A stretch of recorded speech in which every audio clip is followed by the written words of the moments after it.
Narito na mga pinakamalalaking balita ngayong tanghali.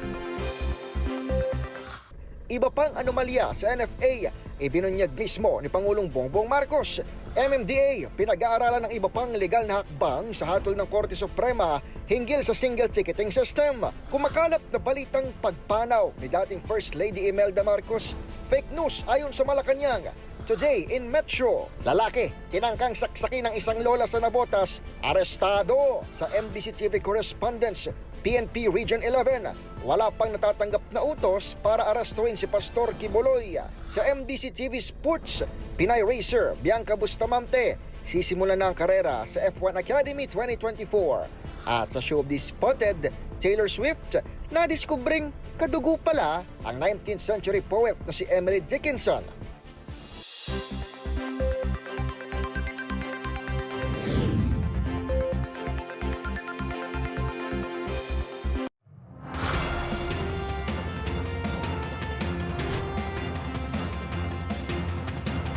Bawat balita, makabuluhan. Bawat kwento, makapangyarihan. Boses ng Pilipino para sa Pilipino. Live mula sa MBC TV Studio. MBC TV Network News.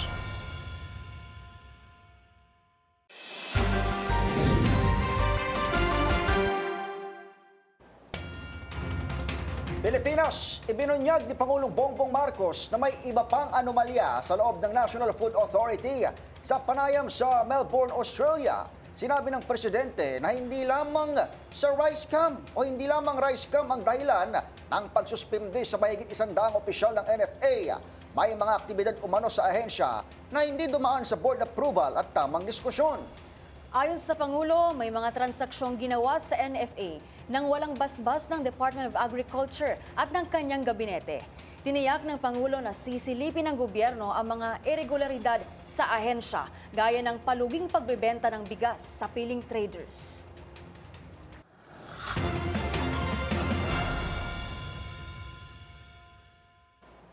Ipinasasama sa pagtalakay sa 2025 national budget ang alokasyon sa mga ahensyang nagbabantay sa West Philippine Sea. Ang mga detalye sa balitang yan, alamin sa report ni Milky Rigunan. Sa nalalapit na budget call ng Department of Budget and Management sa Kongreso, dapat isama na sa 2025 proposed national budget ang pondo sa mga security agencies na nagbabantay sa West Philippine Sea. Ito ang rekomendasyon ni Mandaluyong Representative Neptali Gonzales II, Chairman ng House Special Committee on the West Philippine Sea. Dahil sa kalagitnaan ng taon, tatalakayin na ang pambansang budget para sa 2025. Ayon kay Gonzales, sa pamagitan nito, may iwasan ang iringan ng Senado at Kamara at kwestiyon sa mga realignment ng mga pondo. Matatandaan malaking issue ang ginawang realignment ng Kamara sa pondo ng civilian agencies kung saan inalisan ang confidential intelligence funds ang 5 ahensya sa panguna ng Office of the Vice President at Department of Education ni Vice President Sara Duterte para ilipat sa Philippine Navy, Philippine Coast Guard at iba pa. Sabi ni Gonzales, dapat may alokasyon na sa security agencies para sa pagpapalakas ng kanilang mga gamit at sa harap din ang patuloy na banta ng China sa West Philippine Sea. Pakinggan natin si House Deputy Majority Leader Neptali Gonzales II. Karoon ng issue dyan ng di ba, yung nag-realign, natanggal yung mga confidential ng other agencies of the government. At one ginawa ng House is to realign it to particularly to the needs of yung mga West Philippine Sea na task force na doon, kung ano kailangan. What I'm saying is, na ngayon, we will now take up the budget of 2025. No? Sooner or later, there's going to be a budget call. Budget call ng DBM, magbabudget call na yan. Siguro, by this time, alam naman ang kailangan Alam naman ang kailangan ng gobyerno. Ano ang kailangan natin doon sa West Philippine Sea? Na hindi lang pwedeng, kailangan nila ng barko, kailangan nila ng Coast Guard, kailangan nila ng mga helicopter, etc. Whatever it is.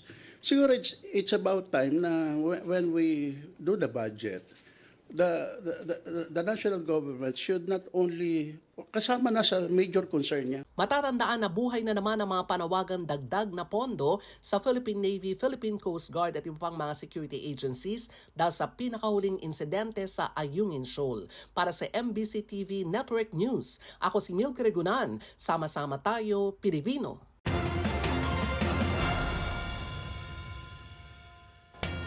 Itinanggi ng National Task Force for the West Philippine Sea na may pinasok na kasunduan ng Pilipinas sa China kaugnay ng pinag-aagawang karagatan. Ayon kay National Task Force for the West Philippine Sea spokesperson at National Security Council Assistant Director General Jonathan Malaya, walang katotohanan ang kanilang paratang na paglabag ng Pilipinas sa umano'y commitment nito sa China. Bagay na marainding pinabulaanan ni Foreign Affairs spokesperson Teresita Daza. Ang kabuang detalye sa balitang yan, alamin sa report nito. Tinawag na sirang plaka ng National Task Force for the West Philippine Sea ang paulit-ulit na pahayag ng China na may special arrangement ito sa Pilipinas kaugnay ng resupply mission sa Ayungin Shoal. Ayon kay NTF-WPS spokesperson at National Security Council Assistant Director General Jonathan Malaya, walang mailabas na ebidensya ang China hinggil sa sinasabi nitong pangako ng Pilipinas sa tensyonadong teritoryo. Wala na umanong naniniwala sa China na muli na namang binanata ng umano'y paglabag ng Pilipinas sa commitment nito matapos ang pinakahuling operasyon para magatid ng probisyon sa mga sundalong nakaposte sa BRP Sierra Madre. Sa press briefing sa Maynila, nilinaw rin ni Foreign Affairs Department spokesperson Teresita Daza na hindi kailanman papasok sa kasunduan ng bansa para isuko alinman sa mga teritoryo nito. They want to steer a different course for Philippine-China relations, and it is critical that their actions match what they say. Ginawa ni Daza at Malaya ang pahayag bilang tugon sa paliwanag ng China Coast Guard kung bakit muli nitong binangga at ginamitan ng water cannon ang mga barko ng Philippine Coast Guard at Armed Forces of the Philippines. Sa hiwalay na mensahe, kinalampag ni Defense Secretary Gilbert Chodoro ang People's Republic of China na maging kapanipaniwala sa mga pahayag nitong salungat sa realidad sa West Philippine Sea. Patuloy umanong pagtatangka ng naturang bansang gamitin ang propaganda nito para suportahan ang mga ilegal na aksyon sa karagatan. Sa pinakahuling RORE mission sa Ayungin Shoal, 4 na sakay ng supply boat Unay Zami 4 ang nasaktan, bukod pa kay Western Command Commander Vice Admiral Alberto Carlos, nasakay rin ng vessel ng tirahin ng tubig ng CCG. Ayon kay Carlos, nagtamo siya ng minor splinters bunga ng maritime incident. Para sa MBC TV Network News, ito si Edniel Parrosa. Sama-sama tayo, Pilipino.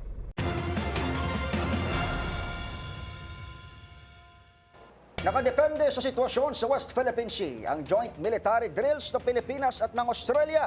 Ayon kay Pangulong Bongbong Marcos, ang mga detalye sa balitang yan, ihahatid ni Leth Narciso. Aminado si Pangulong Ferdinand Marcos Jr. na kritikal ang pag-schedule ng joint military drill sa West Philippine Sea. Nakadepende kasi anya ito sa sitwasyon kung tumataas ba o bumababa ang tensyon sa pinag-aagawang teritoryo. Pahayag ito ng Pangulo sa harap ng commitment ng Australia na magkaroon ng joint exercises 1 beses kada 2 taon. Bukas rin si Pangulong Marcos sa taunang joint exercises depende sa mapag-uusapan at mapagkakasunduan. Iginiit ng Pangulo na makikinabang ang Pilipinas dito hindi lang sa usapin ng depensa at seguridad, kundi maging sa paghahanda at pagtugon sa mga kalamidad. Ang Australia ay isa sa 2 bansa na may status of Visiting Forces Agreement ang Pilipinas. Para sa MBC TV Network News, ito si Leth Narciso. Sama-sama tayo, Pilipino.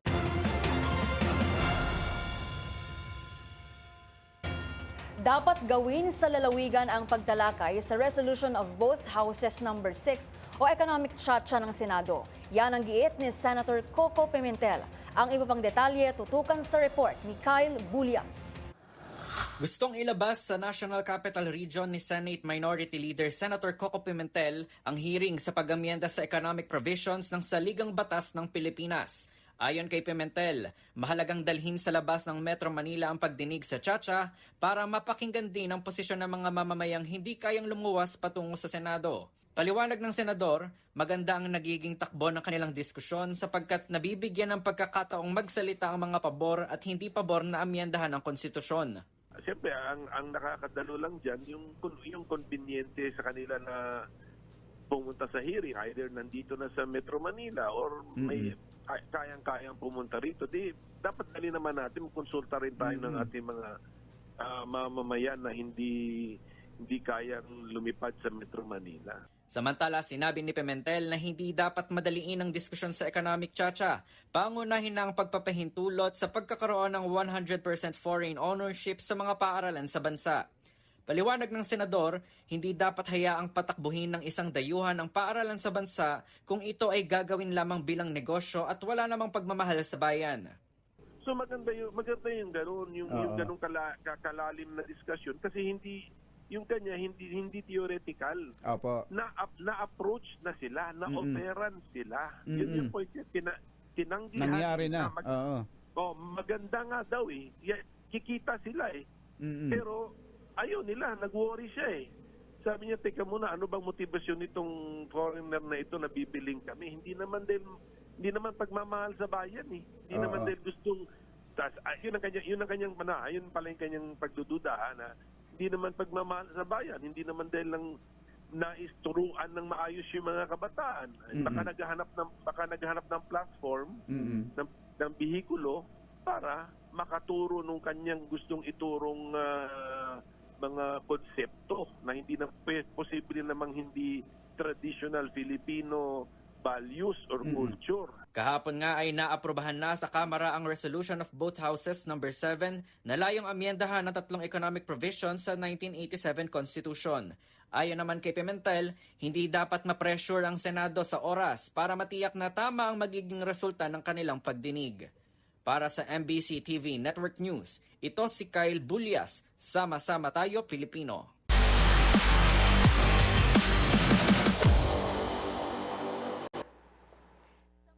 Racing. Magsisimula na ngayong araw ang karera ng 19-year-old Filipina racer na si Bianca Bustamante para sa F1 Academy 2024 para irepresenta ang McLaren Racing. Tutukan ang mga detalles sa report na ito. Sa pagbubukas ng inaabangang F1 Academy 2024 ngayong araw, handa na ang Filipina racer na si Bianca Bustamante para kumarera bitbit ang papayag color ng McLaren Driver Development Program. Susubukan ni Bianca na mabit ang kanyang 7th place finish noong rookie year at makipag-unahan sa championship ng 15 driver grid ngayong season. Kabilang ang 19-year-old Filipina racer sa 10 drivers na nominado sa Formula 1 teams para sumabak sa 7-round calendar ngayong taon. Bago sumabak sa karera, inamin ni Bianca na maliban sa pagiging handa, excited ito para sa kanyang ikalawang F1 stint. Samantala, narito ang buong 7-round calendar para ngayong taon. Matatanda ang sa unang season ng F1 Academy, nakasungkit ang Filipina racer ng 2 historic victory at 2 podium placement.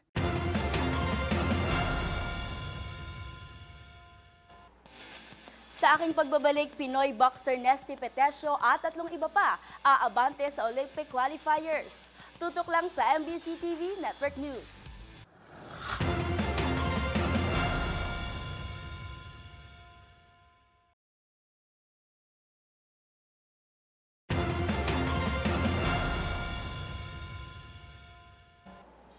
Narito na mga balitang dapat niyong abangan. MMDA pinag-aaralan ang iba pang legal na hakbang sa desisyon ng Korte Suprema sa single ticketing system. Kumakalat na balitang pagpanaw ni dating First Lady Imelda Marcos, fake news ayon sa Malacanang. Lalaki tinangkang saksakin ng isang lola sa Navotas, arestado. At Taylor Swift nadiskubring related kay 19th century poet Emily Dickinson. Lahat ng yan sa pagbabalik ng MBC TV Network News.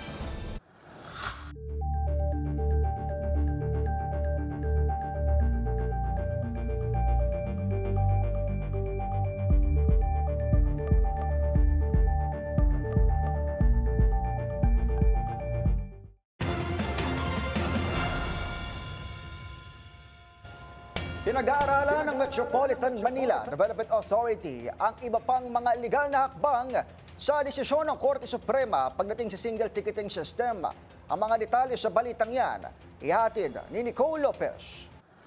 Tinitingnan pa ng Metropolitan Manila Development Authority o MMDA ang iba pang mga legal na opsyon sa desisyon ng Korte Suprema na nagbabawal sa LGUs na manghuli ng traffic violators sa panayam ng DZRH. Sinabi ni MMDA Chairman Attorney Romando Artes, hindi pa pinal ang desisyon ng Korte Suprema na nagbabawal sa mga lokal na pamahalaan na maniket ng mga pasaway na motorista. Ayon kay Artes, habang pinag-aaralan pa nila ang iba pang legal options na pwede nilang gawin sa panig ng MMDA, sinabi nitong tuloy pa rin ang paniniket ng local traffic enforcers. Hindi pa po final and executory yung pong decision at wala naman pong naka-indicate sa nasabing decision na ito ay immediately executory. So, kahapon lamang po namin na-receive, ganoon din po yung mga LGUs, yung kopya po ng decision. So, may mga legal remedies pa po available para sa amin bilang respondent. At habang i-avail po yan, hindi muna po ipatutupad itong decision na ito dahil nga po hindi pa final and executory. So, sa ngayon po, patuloy pa rin at pwede pa rin pong maniket yung mga local traffic enforcers po ng mga LGU. Sa 42 pahinang desisyon ng Korte Suprema, inaatasan nito ang 17 lungsod at bayan sa Metro Manila na sumunod sa polisiya ng single ticketing system ng MMDA sa halip ang kanya-kanya nilang traffic violation receipts. Pero sabi ni Artes, hindi pa ito pinal at hindi pa ito ipatutupad. Kung pag-uusapan naman ang lisensya, sinabi ni Artes na LTO ang may kakayahang mangumpiska nito, maging ang MMDA, pero limitado lamang sila sa mga violator sa EDSA bus carousel at kung paulit-ulit na ang traffic violation ng isang motorista. Para sa MBC TV Network News, ito si Nicole Lopez, Sama-sama Tayo Pilipino.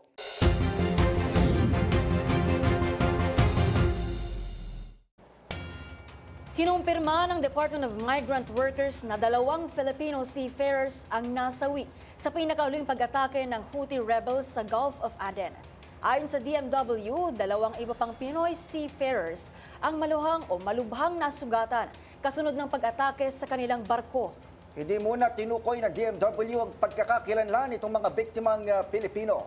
Pero nagpaabot na ng pakikiramay ang pamahalaan sa pamilya, mga kaanak ng mga biktima at tiniyak ang agarang tulong mula sa gobyerno.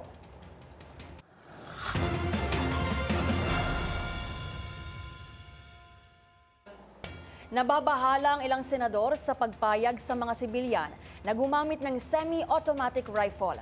Pangamba ni Senator Francis Tolentino, maaaring abusuhin ng mga tao ang naturang pribilehiyo at magbunga pa sa mas maraming krimen, lalo ngayon na talamak ang mga insidente ng road rage sa bansa. Ang mga detalye sa balitang yan, tutukan sa report ni Raymond Dadpas. PNP, pinagdadahan-dahan ng mga senador sa pagpayag na makapagdala ng malalakas na uri ng baril ang mga sibilyan.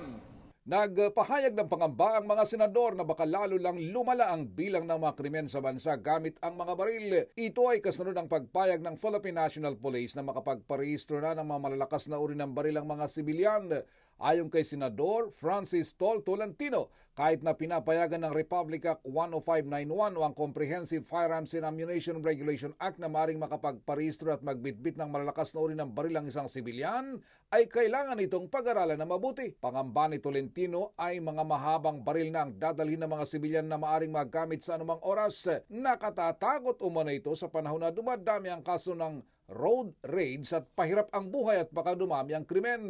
Para kay Tolentino, limitahan lang sa mga sports enthusiast ang pagbibigay lisensya sa mga high-powered firearms at hindi maaring kung sino-sino lang.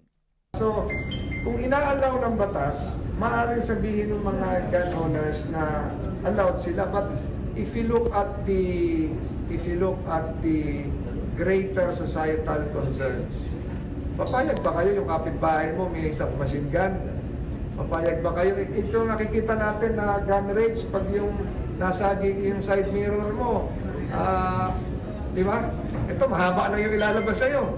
So, ang pakiusap ko po siguro kahit i-allow ito, ay maghinay-hinay muna. Hindi naman itinago ni Senador Amy Marcos ang kanyang pangamba na baka matulad tayo sa Amerika na sunod-sunod ang mga kaso ng mass shooting gamit ang mga malalakas na uri ng baril. Sabi ni Marcos, baka binabaril na ng PNP ang kanilang sariling paa dahil makokompromiso na dito ang mga pulis na ang dala lamang sa pagpapatrolya ay pistola habang ang mga sibilyan ay mahahaba at baka lalo lamang mapahamak ang mga ordinaryong mamamayan. Kampi naman si Senate President Juan Miguel Zubiri sa PNP bilang isang gun enthusiast. Ang kailangan lang ay salain ng mabuti kung sino ang dapat payagan na makapagdala ng malalakas na uri ng baril ng mga sibilyan. Mungkahin ni Zubiri, mas mabuting maging reservist sa iba't ibang sangay ng Armed Force of the Philippines ang sino mang nagnanais magkaroon ng high-power firearms. Sa Amerika, yung mass shooting incidences nila dun, it's more psychological in nature.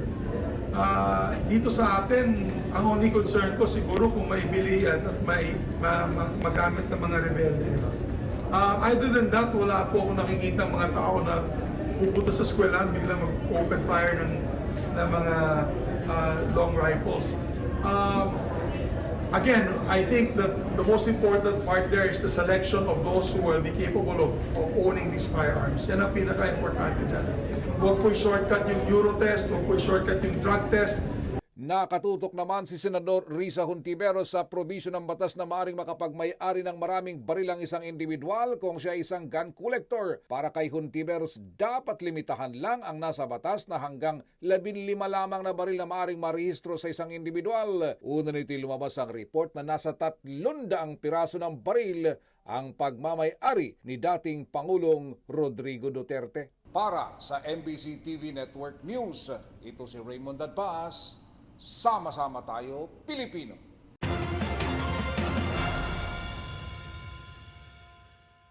Umarangkada ng panibagong paghukay ng isa sa 4 na tunnel boring machines para sa Metro Manila Subway Project. Ang iba pang detalye sa balitang yan, ihatid ni Val Gonzalez.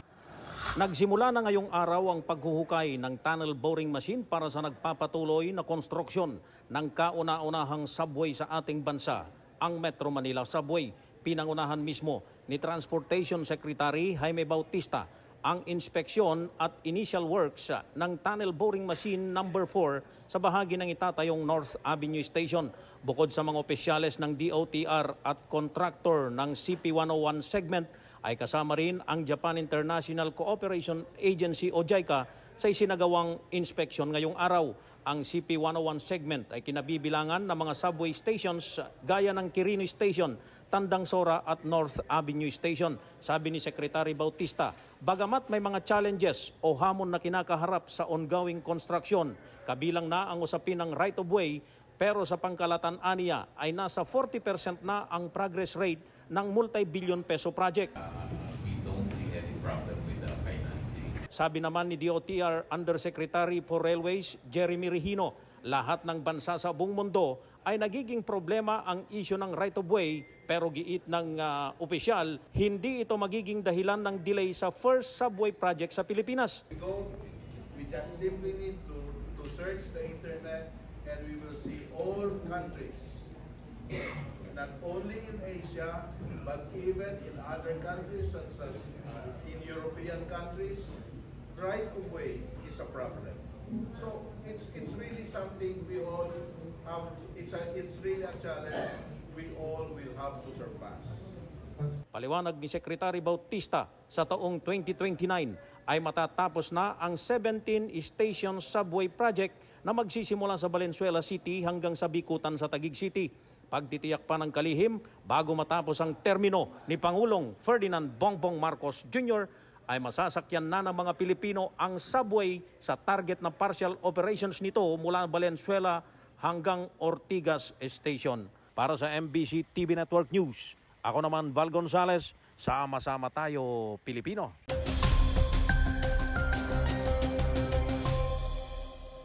Magandang tanghali Pilipinas! Para sa ating ulat ng panahon ngayong araw ng Huwebes, March 7, 2024.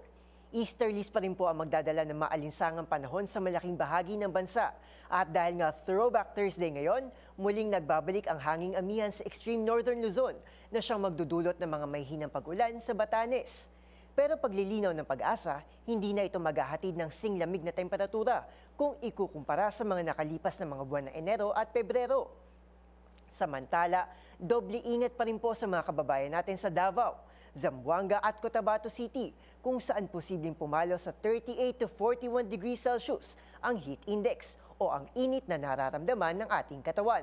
Kaya naman magbaon pa rin po ng payong at stay hydrated lalo na sa tanghali. At para naman sa ating 3-day weather forecast dito sa Metro Manila, mararamdaman ng epekto ng mahinang hanging amihan na bahagyang magpapababa sa maximum temperature sa 32 degrees Celsius at maghahatid ng mga sandaling pag-ulan hanggang sa weekend. Samantala, asahan naman ang paglubog ng araw mamayang 6:05 ng gabi. At yan ang mga pinakahuling balita sa lagay ng panahon ngayong araw. Para sa MBC TV Network News, ito si Arnold Herrera. Sama-sama tayo, Pilipino.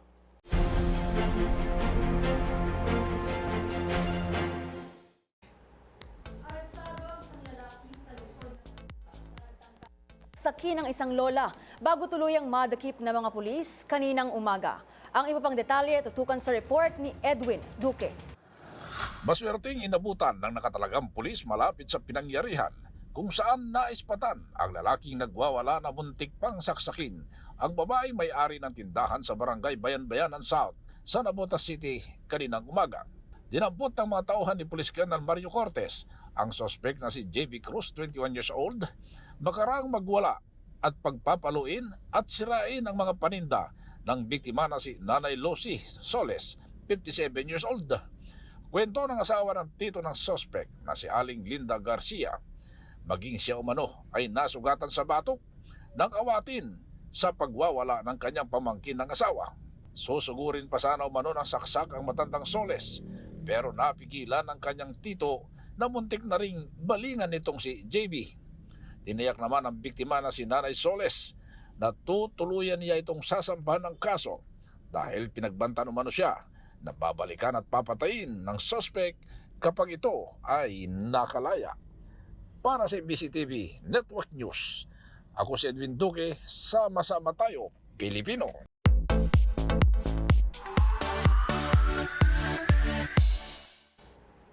Hashtag it runs in the blood naman pala talaga. Si award-winning singer-songwriter Taylor Swift kasi nadiskubring related sa isang 19th century poet.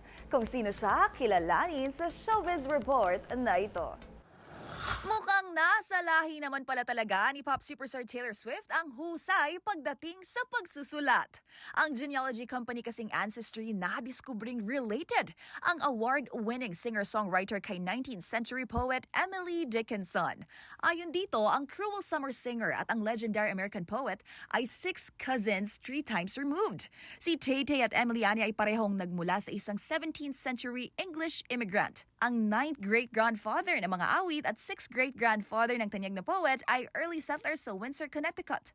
Ngunit kalaunan, ilang ninunuan ni Taylor ang nanirahan sa northwestern Pennsylvania kung saan pumasok na sa family tree ang Swift family line. Coincidentally, ang upcoming album ng pop superstar na nakatakdang i-release sa April 19 ay pinamagatang The Tortured Poets Department. Sa ngayon, si Taylor ay nasa Singapore na bahagi ng kanyang record-breaking The Eras Tour concert.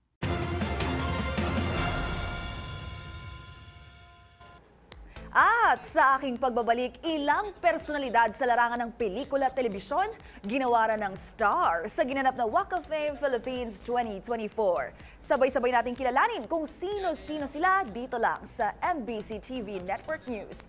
BRB.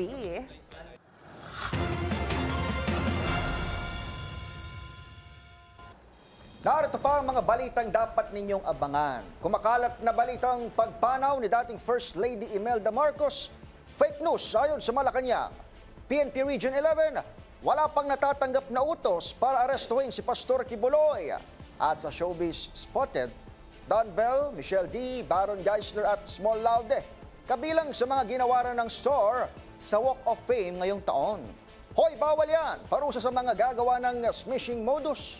Alamin, lahat ng yan sa pagbabalik ng MBC TV Network News.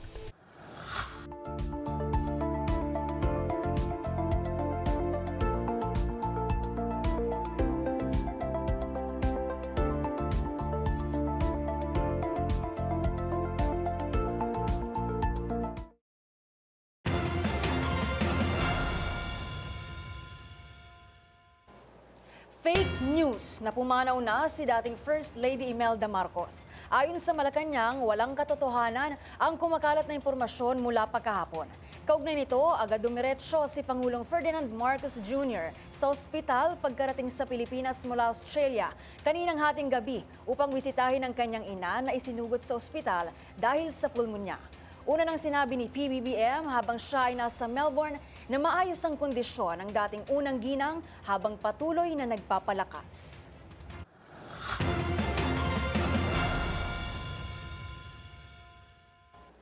Bakuna ang nakikitang posibleng dahilan sa kaduda-dudang pagkamatay ng higit sa 300,000 katao noong 2022. Yan ang iginiip ni Dr. Alan Landrito matapos ang inilabas na report ng Philippine Statistics Authority hinggil sa misteryosong pagkasawi ng libo-libong katao noong pandemya. Narito ang report ni Arnold Herrera. Naninindigan si Dr. Alan Landrito ng Concerned Doctors and Citizens of the Philippines na hindi tayo dapat nagsunod-sunuran sa lahat ng sinasabi ng World Health Organization dahil sa kanilang palpak na COVID-19 response. Huwag na tayong maging sunod-sunuran sa WHO. Gusto namin ipakita noon pa na hindi scientific, hindi talaga, although sasabihin lang scientific, pero hindi talaga effective, hindi sound ang ginamit nilang mga narratives, ang mga principles na sinabi nila, ang mga narratives ay mapanlin lang at mali ang kanilang naging COVID response. At sinunod ng DOH natin, hindi pinakinggan yung mga suggestions namin sa Concerned Doctors and Citizens of the Philippines. Batay sa ulat na inilabas ng Philippine Statistics Authority, lumalabas na mula sa 413,244 na bilang ng mga namatay mula 2020 hanggang 2022.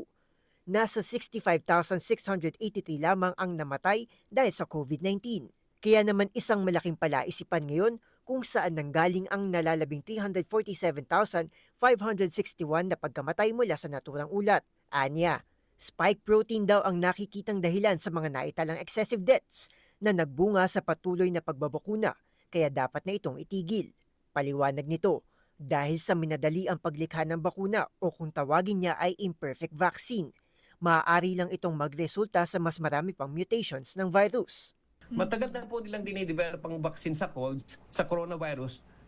Decades na po. Hindi sila successful kasi magiging failure, magiging imperfect vaccine kasi nga nagbe-mutate yung virus na yan. Tapos all of a sudden, pagdating ng pandemic, biglang meron na kaagad bakuna. Sabi namin, this will be a dangerous experimental vaccine. At ganun nga ang lumalabas at dumami nga ang excess deaths natin. Batay pa sa datos na inilabas ng Food and Drug Administration noong nakaraang buwan, nasa 2,800 umano ang direktang namatay dahil sa COVID-19 vaccine. Samantala matatandaan na isa si Dr. Landrito sa mga nagkampanya sa kontrobersyal na gamot na ivermectin sa pagsugpo sa pandemya sa loob ng 4 na buwan. Bagay na pinakinggan at napatunayan sa isang lugar sa India kung saan nakitang bumaba sa halos 90% ang bagong case ng COVID-19.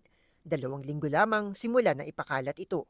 Para sa MBC TV Network News, ito si Arnold Herrera. Sama-sama tayo, Pilipino.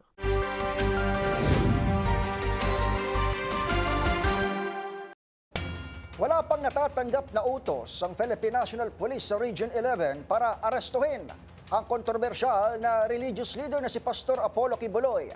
Yan at ang iba pang mga rumarapidong balita mula sa mga probinsya, hatid ng iba't ibang istasyon sa ilalim ng MBC Media Group.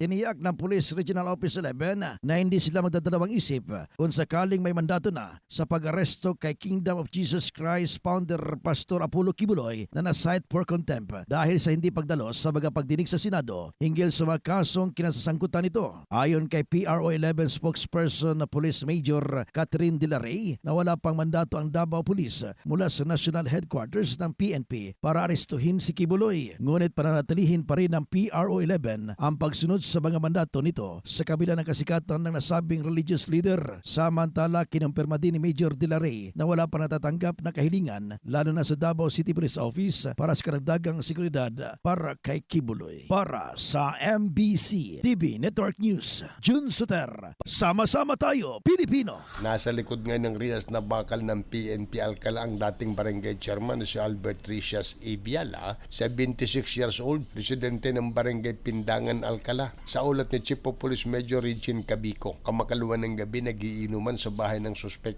ang kanyang mga kaibigan nang dumating ang biktima na si Delphine Conde, 65 anyos, residente ng Barangay San Antonio, Santo Tomas, Pangasinan, at nagkaroon ng pagtatalo ang dalawa. Sa gitna ng mainitang usapan, naglabas ng baril ang suspek at pinutukan ang biktima ng isang beses na tinamaan sa tiyan na ngay ginagamot pa sa hospital. Agad namang naaresto ang suspek at nabawi ang baril nitong ginamit na isang caliber 38 revolver na may 5 bala. Kasong frustrated murder ang kinakarap ngayon ng suspek na ex-barangay chairman. Para sa MBC TV Network News, ito si Freddy Fajardo. Sama-sama tayo, Pilipino. Positibo ang resulta ng drug test ng Barangay Kagawad na kasama sa mga nadakip sa drug buy-bust sa Barangay Desamparados, distrito ng Haro sa Iloilo City. Kinumpirma ni Police Lieutenant Colonel Antonio Benitez Jr. ng City Drug Enforcement Unit ng Iloilo City Police Office na lumabas ang resulta ng drug test ni Barangay Kagawad Joseph Haleco ng Barangay L98 Haro at positibo na gumagamit siya ng illegal na droga. Sa kabila nito, tudutanggi si Kagawad Haleco na involved siya sa illegal drug activities. Nang ikinasaang drug buy-bust, nagkataon lang anya na nasa lugar siya ng subject dahil na tumutulong siya sa pagkumpune ng linya ng kuryente. Hindi rin nagbigay ng komento ang punong barangay sa Barangay L98 dahil na may biniberipikahan niya sila na impormasyon may kaugnayan sa kaso ng kanilang kagawad. Para sa MBC TV Network News, ito sa Aini Grace Bravo. Sama-sama tayo, Pilipino. Pinaghahandaan na ng Bataan Police Provincial Office ang seguridad sa nalalapit na ika-82 taong anibersaryo ng araw na kagitingan sa Abril 9 taong kasalukuyan. Kaugnay nito, pinangunahan ni Bataan PD Colonel Farmer Tria ang isinagawang coordinating conference kung saan dinaluhan ng iba't ibang ahensya ng pamahalaan. Kabilang sa mga dumalo ang 69 IB, 7 ID ng Philippine Army, BAP, MBDA, DPWH, PDRR, MO at Tourism. Tinalakay ng iba't ibang ahensya na dumalo ang kanilang magiging bahagi sa nasabing pagdiriwang kung saan tiniyak naman ng Bataan PNP sa publiko na magiging mapayapa at maayos ang pagunita ng araw ng kagitingan na kadalasang dinadaluhan ito ng matataas na opisyal at pamahalaan at mga foreign delegates at mga veterano bilang pagpupugay sa kabayanihan at sakripisyo ng mga Pilipino at Amerikanong sundalo noong Second World War II kung saan sa lalawigan nagsimula ang makasaysayan Bataan Death March. Ito si Danny Kumilang. Sama-sama tayo, Pilipino! Ang mga maling gawain atin ang pansinin para hindi na ulitin sa DZRH. Hoy! Bawal yan! Kahit na matagal nang inimplementa ang SIM Registration Act na layong protektahan ang mga mobile user mula sa scammers, hindi pa rin nawawala ang mga nang-i-scam sa pamamagitan ng text message o smishing. Ang iba pang detalye sa ganitong modus at kung ano ang kaso para sa mga scammer. Alamin sa report nito. Ilan sa ating mga kababayan ay nagrereklamo dahil sa mga natatanggap nilang text mula sa mga potensyal na scammer. Bakit daw kahit registered na ang kanilang SIM ay nakakapasok pa rin ang ganitong mga text? Isa sa mga uri ng modus ay smishing, kung saan magpapanggap ang isang scammer na empleyado mula sa isang kumpanya tulad ng bangko o kaya naman ay credit card company para makakuha ng personal na impormasyon mula sa biktima. Maaaring hingin nito ang pangalan, address at bank account details ng kanyang bibiktimahin. Pwedeng sabihin ng manloloko na may kailangang kumpirmahin ng biktima, kaya posibleng mapilitan itong magbigay ng personal niyang impormasyon. Ano nga ba ang kasong maaaring kaharapin ng mga gumagawa ng ganitong modus? Nakasaad sa Republic Act 8484 o Access Devices Regulation Act sa Section 9 na ipinagbabawal ang pagkuha ng pera o ibang bagay na may halaga sa pamamagitan ng paggamit ng device tulad ng cellphone. Ang sino mang gagawa nito ay magmumulta ng 10,000 pesos o doble ng halaga ng nakuha mula sa ginawang modus at makukulong ng 6 hanggang 10 taon. Pagkakakulong naman ng 12 taon hanggang 20 taon ang ipapataw sa sino mang nakagawa ng mahigit sa isang offense sa ilalim ng batas na ito. Kung mayroon pa kayong nakitang ipinagbabawal na akto o kaya naman ay mayroon kayong reklamo, itag nyo kami sa DZRH. Hoy! Bawal yan! Ang mga maling gawain atin ang pansinin para hindi na ulitin sa DZRH. Hoy! bawal yan!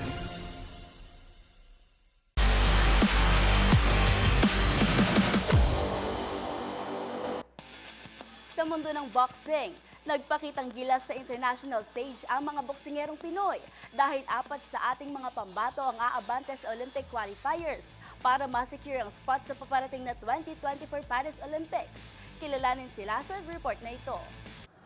Aabante sa Olympic qualifying tournament ang Filipino boxer at Olympic silver medalist na si Nesty Petesio matapos nitong talunin ang pambato ng Serbia na si Andela Brankovic sa 57 kg division.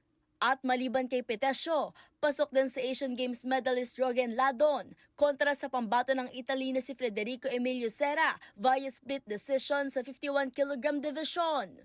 Noong Martes, wagi rin sa kanilang unang matches ang dalawang Pinoy boxer na sina Mark Ashley Fajardo sa men's 63.5 kg via knockout at si Ronald Chavez Jr. naman sa 71 kg via split decision. Ang Philippine boxing team na pinangungunahan ni Petesio ay kasalukuyang sumasabak sa qualifying tournament para sa paparating na Olympics na gaganapin sa July sa Paris, France. Sa ngayon, ang Pinoy boxer na si Yumir Marshall pa lang ang pre-qualified sa Games matapos maiuwi ang silver medal sa 19th Hangzhou Asian Games noong nakaraang taon.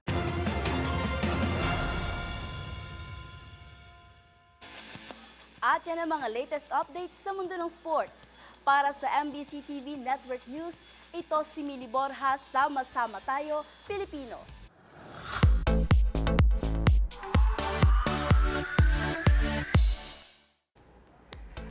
20 personalidad ang kilala sa nagdaang Walk of Fame Philippines na ginanap kagabi.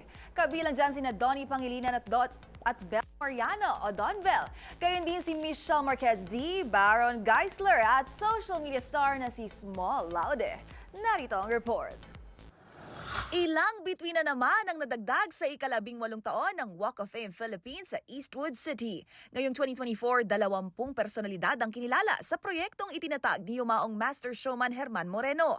Kabilang sa mga ginawaran ng star sa larangan ng telebisyon, sina Donnie Pangilinan at Bel Mariano. Miss Universe Philippines 2023 Michelle Marquez D. Aktres na si Sania Lopez. Gayon din si Richard Yap. Kinilala rin dito ang aktor na si Baron Geisler para sa kanyang kontribusyon sa mundo ng pelikula. Habang sa larangan naman ng musika, bandang The Dawn at River Maya ang binigyang bituin. At socialite Small Laude for social media.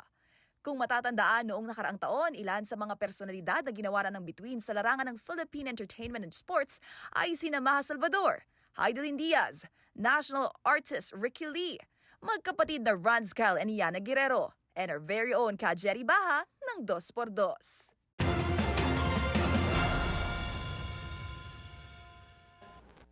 At yan ang DRH TV Showbiz Hottest News. Ito pa ang Showbiz Angel Angelica Cosme. Sama-sama tayo, Pilipino. Balik inyo, Pam Edniel. Maraming salamat kay Showbiz Angel at kanina kay Matchpoint Billy sa ating mga balita. Yan ang mga nakalap naming balita ngayong araw ng Huwebes. Ito po, si Edniel Parrosa. At ito naman si Pamela Adriano. Makita-kita tayong muli bukas, araw ng Biyernes, para sa mga balitang makabuluhan, mga kwentong makapangyarihan. Hatid ang boses ng mga Pilipino para sa Pilipino. Ito ang MBC TV Network News. Sama-sama tayo, Pilipino.